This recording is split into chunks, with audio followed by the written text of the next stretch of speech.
Hi everyone, thank you for joining me today. I'm going to be bringing you some DIY mini fire pits or tabletop fire pits. I was inspired by Do It on a Dime. She utilized a larger planter on her porch and I thought the idea was fantastic. I didn't have a large planter, so I'm going to show you in this video how you can get that look for less and also just make it simple and easy. There's only one DIY in this video and it was time consuming because the product I used had to dry. But it turned out really well and it was totally worth me DIYing the bowls that I used. So with that said, please make sure you like, share, and subscribe. And now we can get started.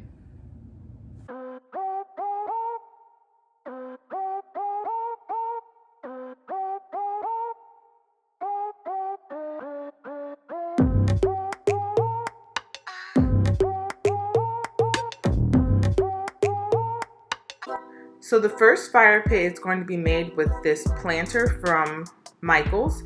It retailed for $21.99, but I got it during their 70% off summer sale, so I only paid about $6 for it.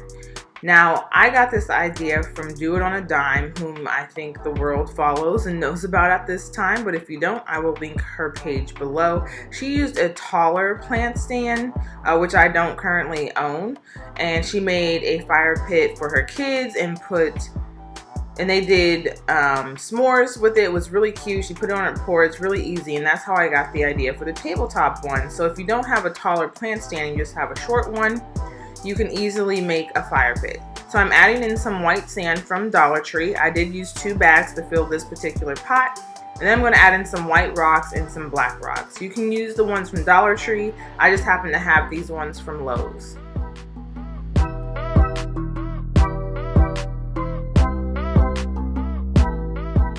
So now I'm taking this fancy heat wick from the Dollar Tree and just making sure it's in place where I want it, at the height that I need it. These are typically used in catering to heat up food, the pans anyway, and you can find these in the catering party section at Dollar Tree. So then I'm surrounding it with my black rocks just to cover up the label and make it look really pretty.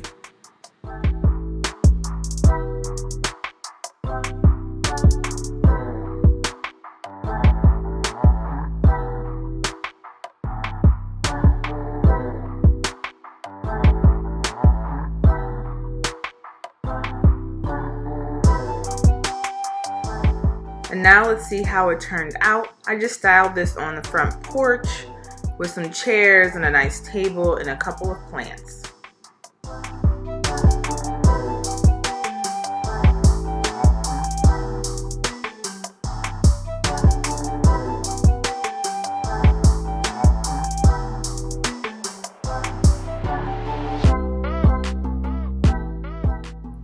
So the next fire pit is being made with some Dollar Tree bowls. I picked the glass ones.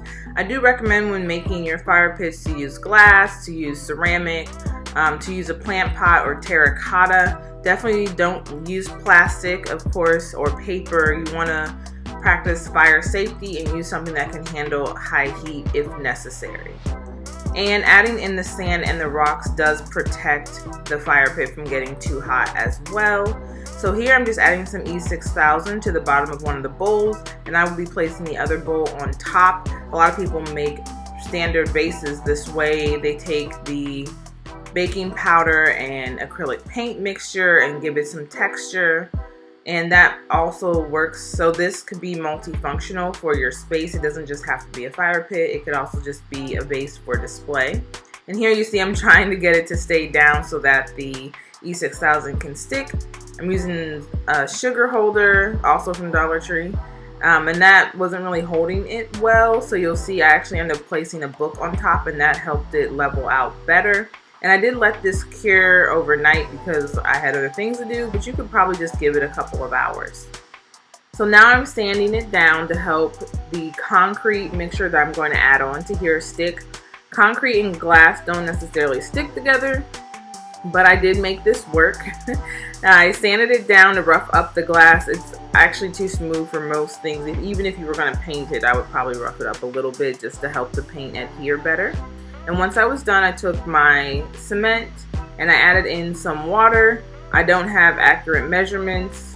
I just kind of played it by ear and made sure I had a medium to thick consistency so that it could build up gradually on the glass.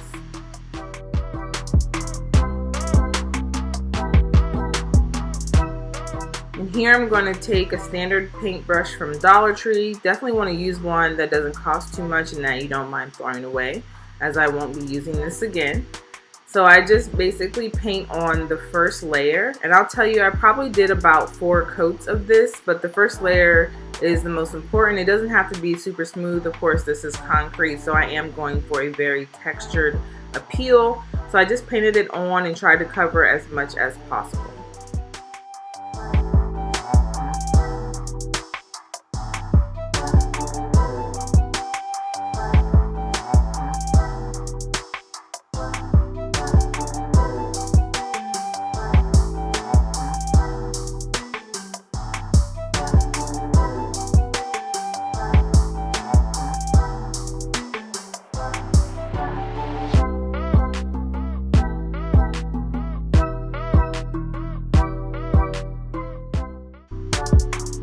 Now for the second layer, I did just cover my concrete mixture. I let it sit for about 2 hours to dry on the glass, and then I came back over with another coat. This coat stuck a lot better, of course, because the first coat had dried properly, and I just kind of started stippling it on there. And I gave this coat probably 24 hours because, again, I had other things to do.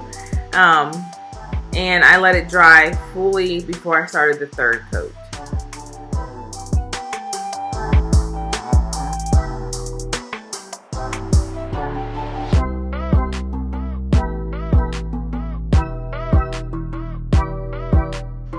And so the third coat stuck a lot better. I wanted you to see how I had tried to seal off the concrete. Of course, after 24 hours, it hardened and I just had to throw this batch away, and I made another batch. So the fourth one, again, I stippled it on a lot more, gave it 24 hours to dry, and now you can see I have a nice textured piece to be my fire pit. And then I took the Rust-Oleum matte clear acrylic to seal it off as well. And now for the final reveal. Now this piece I love especially because, not only because it was DIY, but because the texture can work in so many different design styles, whether you're modern or your farmhouse or your transitional or even traditional. It just looks really good on the table and gives more visual appeal with the texture. And I want to show you a cleaner, more modern look. This is a thrifted planter or vase from, of course, a thrift store. I think I probably got it at Goodwill. And I just added in the black rocks and then put in the fancy lighter from, or fancy light from Dollar Tree. And it looks really good and clean. And then here's a mixture of glass and concrete. This piece is from Michael's. Again, I purchased it during the 70% off summer sale. And I also got a smaller one, which you'll see I added some picks to that too. Some succulent picks, and it also just looks really good. And if you wanted to get that concrete vibe, this was a good option as well. And then bringing in the glass makes it more modern. Please let me know which one is your favorite. I hope you enjoy. Bye.